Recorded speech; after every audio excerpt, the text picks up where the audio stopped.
టాలీవుడ్లో ఉన్న present young హీరోస్లో మంచి ఫామ్లో ఉన్న hero Vishwak Sen.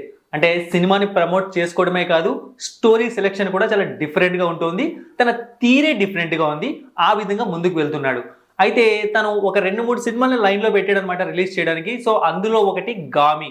So first ఈ సినిమా పేరుని రిలీజ్ చేసినప్పుడు కానీ, లేకుంటే ఈ సినిమాకు సంబంధించిన లుక్ను రిలీజ్ చేసినప్పుడు కానీ జనాలు సంథింగ్ ఏదో డిఫరెంట్ కాన్సెప్ట్తో విశ్వక్ సేన్ వస్తున్నాడు అన్న విషయం అయితే అందరికీ అర్థమైంది. బట్ ఈ సినిమా పైన అనుకున్న స్థాయిలో బజ్ అయితే రావడం లేదు. ఎందుకో తెలియదు కానీ మిగతా విశ్వక్ సేన్ సినిమాలతో పోలిస్తే ఈ సినిమా కొంచెం బజ్ తక్కువగా ఉంది. ఇప్పుడు ఆ బజ్ని పెంచే ప్రయత్నం చేస్తోంది యువి క్రియేషన్స్. సో దీనికి సంబంధించిన ఒక టీజర్ని రిలీజ్ చేసింది. ఆ టీజర్కి టైటిల్ చూసుకున్నాము అంటే క్యారెక్టర్స్ ఆఫ్ గామి అని కూడా పెట్టింది. అంటే ఆ సినిమాలో ఎవరెవరు ఉన్నారని చెప్పి మనకు చూపించే ప్రయత్నం చేశారు. అయితే టీజర్ చూశాక మాత్రం ఖచ్చితంగా ఈ సినిమా ట్రైలర్ కోసం వెయిట్ చేస్తారు జనాలు. ఎందుకంటే సంథింగ్ ఏదో సస్పెన్స్ థ్రిల్లర్ లాగా ఈ సినిమా కనిపిస్తుంది. అండ్ ఆ పేరును చూసినా సరే గామి అంటే ఇప్పుడు ఆ గామి అంటే ఏంటి అసలు అని చెప్పి వెతకడం ప్రారంభించారు. నేను కూడా ఇంటర్నెట్లోకి వెళ్ళి గామి అంటే ఏంటిని వెతికాను. సో డిఫరెంట్ మీనింగ్స్ వస్తున్నాయి. ట్రావెలర్ అని చెప్పి అండ్ ఫాలోవర్ అని చెప్పి అండ్ ఏదో సంథింగ్ ప్రాబ్లమ్స్, ఈ విధంగా డిఫరెంట్ మీనింగ్స్. మనకు ట్రైలర్ చూస్తే తప్ప అసలు మనం అనుకున్న మీనింగ్ దానికి సెట్ అవుతుందా లేదా తెలియదు. అయితే మనం గామి టీజర్ విషయానికి వచ్చాము అంటే ఈ టీజర్లో 2 విషయాల గురించి మనం ప్రత్యేకంగా మాట్లాడుకోవాలి. ఒకటి బ్యాక్గ్రౌండ్ స్కోర్ గురించి, ఇంకొకటి విశ్వక్ సేన్ లుక్ గురించి. ఎందుకంటే ఒక యంగ్ హీరో ఎక్స్పెరిమెంట్ చేస్తూ కూడా ఇలాంటి లుక్లో కనిపిస్తాడని ఎవరు అనుకోరనమాట. ఆ డిఫరెంట్ టైప్ ఆఫ్ లుక్ని అయితే విశ్వక్ సేన్ ఎంచుకున్నాడు.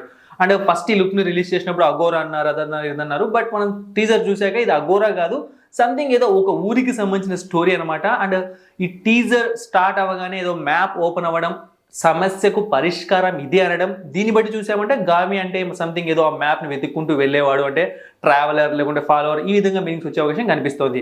అండ్ క్యారెక్టర్స్ ఆఫ్ గామి అన్నట్టుగానే ఈ టీజర్లో మనకి ఏం రివీల్ చేయలేదు, జస్ట్ క్యారెక్టర్స్ మాత్రమే చూపించారు. ఆ మ్యాప్తో స్టార్ట్ చేసి ఒక్కొక్కరిని మనకు రివీల్ చేశారు. అండ్ సంథింగ్ కొంతమంది భయపడుతూ ఏదో స్నానం చేస్తున్నారు. అభినయ మీకు తెలుసు కదా, మన చాలా సినిమాలు నటించింది. ఆమె కూడా భయపడుతూ సంథింగ్ ఏదో బాధలో ఉన్నప్పుడు స్నానం చేస్తున్నట్టు ఒక క్లిప్ కనిపించింది. ఇక తర్వాత చాందిని చౌదరి అనమాట. సో మనం చూసాము అంటే ఆ టీజర్లో ఆమె సంథింగ్ ఏదో కాశీ ఆ ఏరియాలో ఉన్నట్టే కనిపిస్తుంది అనమాట. సో ఏదో పిక్స్ తీసుకుంటూ ఆ విధంగా. అండ్ నెక్స్ట్ ఇంకొన్ని పాత్రలు మనకు కనిపిస్తాయి. అండ్ బలగంలో ముస్లైనా, సో అతనితో పాటుగా ఇంకొన్ని 2-3 పాత్రలు, వాళ్ళు కూడా వాళ్ళ ఫేసుల్లో ఏదో తెలియని ఒక ఆశ్చర్యం లేకుంటే దేనికోసం ఏదో షాక్ అవ్వడం, ఇలాంటివి మనకు క్లియర్గా అక్కడ వాళ్ళు చూసినట్టు కనిపిస్తుంది. అంతే తప్ప ఎక్కువ మనకి రివీల్ చేయలేదు. ఇక తర్వాత చివరిలో ఒక సాధువు లాంటి అతను వచ్చి శంకర్ అనడం, ఆ టైంలో విశ్వక్ సేన్ వెనక్కి తిరగడం, ఈ విధంగా టీజర్ మొత్తం సాగిపోతుంది. అండ్ అలాగే వీటన్నిటిని దాటుకొని నేను వెళ్తానా అని ఒక క్వశ్చన్ మార్క్తో ఎండ్ చేశారు ఈ టీజర్ని. సో దీన్ని బట్టి చూసుకున్నామంటే గామి పైన ఇంట్రెస్ట్ని పెంచే ప్రయత్నం చేస్తున్నారు.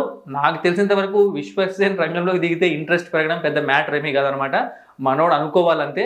సో వేరే సినిమా పైన ఏదో ఫోకస్ పెట్టినట్టున్నాడు. కొంచెం టైం తీసుకొని ఆ ట్రైలర్ టైంకి బయటకు వచ్చేస్తాడు. అండ్ ఈ గామి సినిమా ఇప్పుడుది కాదనమాట, అంటే చాలా రోజుల క్రితమే ప్లాన్ చేశారు, షూట్ చేశారు. సో ఇప్పుడు కొంచెం లేట్గానే రిలీజ్ అవుతుందని చెప్పాలి. అండ్ టీజర్లో ఇంకొక విషయం ఏంటి అంటే ఇది ఖచ్చితంగా కొంచెం పాత కాలంలో జరుగుతున్న స్టోరీ లాగైతే మనకు క్లియర్గా కనిపిస్తోంది.